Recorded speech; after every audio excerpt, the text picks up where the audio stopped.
YCP అధినేత అలాగే మాజీ ముఖ్యమంత్రి జగన్మోహన్ రెడ్డి గారు ఆల్రెడీ అంటే తన మొదటి అభ్యర్థిని ఎమ్మెల్యేగా అభ్యర్థులు ప్రకటించేస్తున్నారేమో ఆల్రెడీ అనేది నాకు అనిపించింది. ఎందుకంటే ఆల్రెడీ ఒక మొదటి అభ్యర్థిని అయితే కనుక అనౌన్స్ చేసేసాడు ఆయన జగన్మోహన్ రెడ్డి గారు అనేది నాకు అనిపించింది. ఎవరి గురించి మాట్లాడుతున్నాను ఏంటి అనే దాని ముందు ఫస్ట్ అయితే కనుక ఈ ఇన్ఫర్మేషన్ ఎక్కువ మంది షేర్ అవ్వాలంటే మీ బాధ్యతగా లైక్ చేయండి. కొత్తగా మన ఛానల్ చూస్తే పక్కాగా సబ్స్క్రైబ్ చేయండి. మీ అమూల్యమైన అభిప్రాయాన్ని కామెంట్ రూపంలో తెలియజేయండి.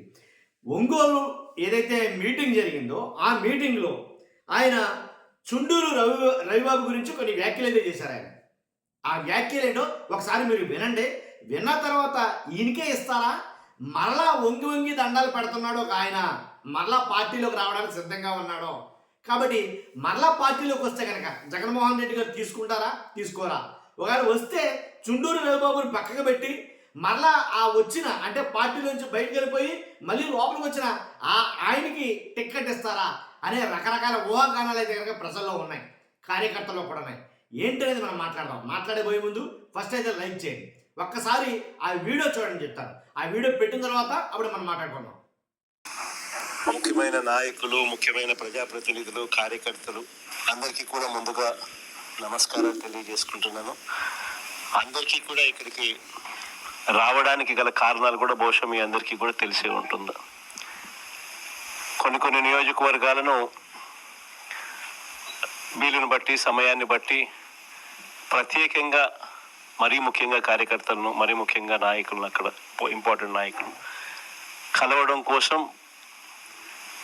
ప్రత్యేకంగా వాళ్ళని కలవడం కోసం అని చెప్పి ఈ కొన్ని నియోజకవర్గాలను సెలెక్ట్ చేసి అదే పనిగా వాళ్ళను కలిసే కార్యక్రమం చేస్తా ఉన్నాం. అందులో భాగంగా ఈరోజు ఒంగోలు నియోజకవర్గానికి సంబంధించి అదే పనిగా ప్రత్యేకంగా ఇంపార్టెంట్ పీపుల్ అందరినీ కూడా పార్టీని భుజాన మోసుకుని వైఎస్ఆర్ జెండా ఎగరవేసే బాధ్యతను భుజాన తీసుకుని నడిపించే ప్రతి కార్యకర్తను కూడా అదే పనిగా కలిసే కార్యక్రమం చేస్తా ఉన్నాం. నాకు తెలుసు మామూలుగా ఈ నియోజకవర్గానికి వచ్చేసరికి అందరికీ కూడా ఒక క్వశ్చన్ మార్క్ అనేది ఎప్పుడు ఉంటుంది.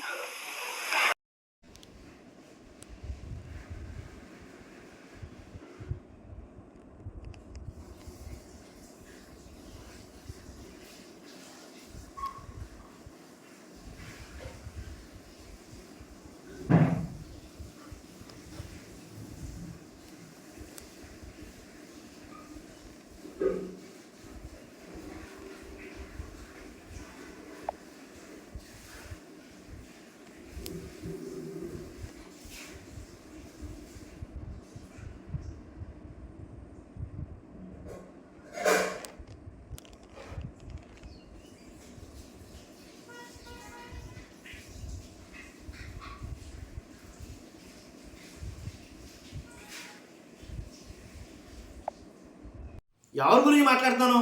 పార్టీలోంచి బయటకు వెళ్ళిపోయింది ఎవరో చూసారు కదా మీరు. జగన్ గారు మాట్లాడిన మాటలో ఎవరి గురించి మాట్లాడారో మీరు విన్నారు. చుండూరు రవిబాబు గురించి, సేవా కార్యక్రమాలు, అలాగే పార్టీ కార్యక్రమాలు, అలాగే మొత్తం అన్ని విషయాల్లో కూడా రవిబాబు చాలా బాగా అయితే చేస్తాడో కాబట్టి ఆయన వెనకాల మీరంతా ఉండాలి అని మాట్లాడటం అయితే జరిగింది. నాకు తెలిసి తమ అభ్యర్థిని ఆల్రెడీ ఒంగోలు నుంచి ఎమ్మెల్యే క్యాండిడేట్గా అనౌన్స్ చేసేసారు జగన్మోహన్ రెడ్డి గారు అని అయితే నేను పక్కాగా చెప్పగలను. కానీ ఇక్కడ ఒక చిన్న తిరకాసు ఉంది. ఎలా అంటే ఇదే నియోజకవర్గం అంటే ఒంగోలు నియోజకవర్గం అని అంటే కనుక గుర్తొచ్చేది బాలినేని శ్రీనివాసరెడ్డి. వైఎస్ఆర్సీపీలో ఉండే బాలినేని శ్రీనివాసరెడ్డి గారు కాదని బయటికి వెళ్ళిపోయి జనసేనలో చేరారు. జనసేనలో చేరిన తర్వాత ఏమన్నా ఆయన ఆధిక్యత పెరిగిందంటే కనుక అంతగా మించి అక్కడ బీభత్సంగా అయితే కనుక పక్కన పెట్టేయడం జరిగింది బాలినేని శ్రీనివాసరెడ్డి గారు. కాబట్టి మరి ఎలాగ పరిస్థితి అని అంటే కనుక అక్కడ టీడీపీ అభ్యర్థి ఎవరైతే ఉన్నారో దామచర్ల జనార్దన్ పోటీని తట్టుకోలేక బాలినేని శ్రీనివాసరెడ్డిని పక్కన పెట్టేశారు అని అయితే మాట్లాడతారు. ఇప్పుడు బాలినేని శ్రీనివాసరెడ్డికి అక్కడి నుంచి టిక్కెట్ లభిస్తుందంటే కనుక కష్టమే. ఎందుకంటే జనసేన తీసుకునే కొద్ది గొప్ప సీట్లలో ఒంగోలు నుంచి ఈయనకి ఇస్తారా లేదో తెలియదు. ఎందుకంటే పెద్దగా పట్టించుకోవట్లా, పక్కన పెట్టేస్తారని మాట్లాడాలా. కాబట్టి ఏంటో తెలియదు. కానీ ఈ మధ్య వార్తల్లో అయితే కనుక ప్రముఖంగా కనిపిస్తున్నారన్నమాట వాస్తవమే. ఏం మాట్లాడుతున్నారో తమ పార్టీలో జరుగుతున్నటువంటి కొన్ని సంఘటనల్ని ఎత్తు చూపిస్తాడు ఆయన. ఏం చేసినా సరే అంటే ఒకవేళ వైసీపీలోకి రావడానికి ట్రాక్ ఏమన్నా సెట్ చేసుకుంటాడా ఆయన, మళ్ళీ వైసీపీలోకి కానీ వస్తాడా అనేది కనుక రకరకాల మంది చాలా ఊహాగానాలు ఉన్నాయి దీని మీద కూడా. కాబట్టి ఏమో రాజకీయం కదండి, రెక్కల గుర్రం ఎప్పుడైనా ఎగరవచ్చు, ఎట్టైనా ఎగరవచ్చు. కాబట్టి మరలా బాలినేని శ్రీనివాసరెడ్డి వైసీపీలోకి వస్తే కనుక జగన్మోహన్ రెడ్డి గారు తీసుకుంటారా అనేది కనుక తీసుకుంటే కనుక అది మమ్మాటికి తప్పే నేనే చెప్తాను. ఎందుకంటే పార్టీ కష్టకాలంలో ఉన్నప్పుడు ఇలాంటి వాళ్ళు పార్టీని వెంటబెట్టుకుని పార్టీతో పాటు ఉండి పార్టీతో పాటు నడుస్తున్నారు సార్, వీళ్ళని గుర్తించాలి జగన్మోహన్ రెడ్డి గారు. అంతేగాని పార్టీని కాదని పార్టీ ఓడిపోయిన తర్వాత ఏంటి కష్టకాలంలో పార్టీ ఉండగా కాళ్ళతో తన్నేసి బయటికి వెళ్ళిపోయారు కదా కొంతమంది. ఇలాంటి వాళ్ళు అంటే బాలినేని శ్రీనివాసరెడ్డి కావచ్చు, అలాగే గ్రంథి శ్రీనివాస్ కావచ్చు, అలాగే ఆల నాని కావచ్చు, ఇలా చెప్పుకుంటూ పోతే చాలామంది ఉన్నారు. వైసీపీ అధికారం కోల్పోగానే బయటికి వెళ్ళిపోయారు వీళ్ళు, వైసీపీని కాదని వైసీపీని కాలదోదండి. మరలా రావడానికి వీళ్ళంతా కూడా ప్లాట్ఫామ్ సిద్ధం చేసుకున్నారు. మరలా పార్టీలోకి ఎంట్రీ ఇవ్వడానికి ఏ రకంగా వస్తే మంచిది, ఏ రకంగా రావాలి, ఏ రకంగా వెళ్ళాలి అనే దాని మీద వాళ్ళ ప్లాన్లు వాళ్ళ స్కెచ్లు వాళ్ళు వేసుకుంటున్నారు అనేది చెప్పొచ్చు. అర్థం కదా నీకు? కాబట్టి అలాంటి వాళ్ళని మరలా పార్టీలోకి ఆహ్వానిస్తారా? ఆహ్వానిస్తే ఒంగోలు తీవ్ర దెబ్బ తగిలినట్టే. ఎవరికి? చుండూరు రవిబాబుకి. ఇప్పుడు ఆయన పార్టీని కూడా ఉండి పార్టీకి వెన్నుదరిగా ఉండి కష్టకాలంలో పార్టీని అంటిపెట్టుకుని ఉన్నాడు ఆయన. ఇలాంటి వాళ్ళకి కొంతమందికి దెబ్బ తగిలే అవకాశం ఉంది, ఇలాంటి వాళ్ళని అందరిని ఆహ్వానిస్తే. కాబట్టి ఖచ్చితంగా జగన్మోహన్ రెడ్డి గారు అయితే కనుక తెగేసి చెప్పేశారు. మీరు విన్నారు ఆల్రెడీ ఆ వీడియో. ఏమని? ఇక్కడ ఒంగోలు నియోజకవర్గంలో ప్రతి విషయంలోనూ కార్యకర్తలకు అందుబాటులో ఉంటూ కార్యకర్తలతో పాటు ఉంటూ అలాగే పార్టీ ఏదైతే మీటింగులు కావచ్చు, పార్టీ సమావేశాలు కావచ్చు, పార్టీ పనులు కావచ్చు చక్కగా నిర్వహిస్తున్నాడు. యోగా చాలా బాగా ఉంటున్నాడు అనేది కనుక జగన్ గారు మెచ్చుకుని కితాబిచ్చి నాకు తెలిసి ఆయన ఎమ్మెల్యే అభ్యర్థి అని ప్రకటించినట్టే అనేది నేను చెప్తున్నా 100%. కాబట్టి ఏమన్నా మార్పులు చేర్పులు జరిగితే నేను చెప్పలేను. కాబట్టి అంటే నాకు తెలిసి ఆల్మోస్ట్ వస్తే కార్యకర్తలు కూడా ఒప్పుకోరు అక్కడి నుంచి. మరి అసలు వాస్తవంగా అయితే కనుక బాలినేని శ్రీనివాసరెడ్డి అని అనగానే ఒంగోలులో మంచి గట్టి విధానం అయితే ఉంది. మరి కేడర్ అంతా కూడా బాలినేని శ్రీనివాసరెడ్డి గారితో పాటే ఉందా ఇప్పటికి కూడా? ఒంగోలు కేడర్ అంతా కూడా వైసీపీలో ఉండేవాళ్ళు కూడా అంటే కనుక అదేమీ లేదు. కేడర్లో వినిపిస్తున్న మాట ఒకటే, అభ్యర్థులు ఎవరున్నా సరే మనకు అనవసరం, మనం వైసీపీ పార్టీ తరపునే ఉన్నాం అనే కేడర్లో ఉండే ఒక స్లోగన్ అయితే వినిపిస్తుంది. కాబట్టి వాళ్ళే చుండూరు రవిబాబు గారు కూడా ఉన్నారో.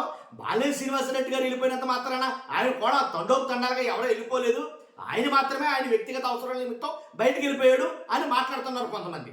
కాబట్టి ఆ కేడర్ అంతా అలా ఉంటే కనుక చూసుకునే అవసరం లేదు, మంచి అక్కడ పట్టున్నట్టే వైసీపీకి.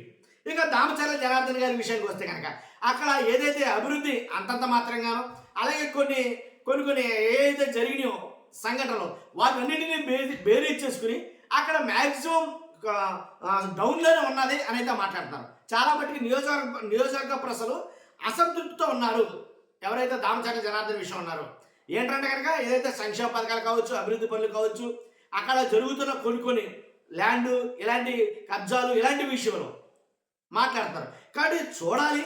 నాకు తెలిసి అదే నేను చెప్పాను ఫస్ట్ టైం మీకు అనౌన్స్ చేసినట్టు అభ్యర్థి అని. మీ ఉద్దేశంలో అక్కడి నుంచి చుండూరు రవిబాబు సరైన వ్యక్తి అయినా కాదని మీ అభిప్రాయం కామెంట్ రూపంలో తెలియజేయండి. ఒకవేళ ఎవరైతే బాలినేని శ్రీనివాసరెడ్డి మరలా పార్టీలోకి వస్తారంటే ఆహ్వానించడం సరైన విషయమేనా అనే దాని మీద మీ అభిప్రాయం తెలియజేయండి. ఫస్ట్ అయితే లైక్ చేయండి, కొత్తగా మన ఛానల్ పక్కగా సబ్స్క్రైబ్ చేయండి. Thank you very much.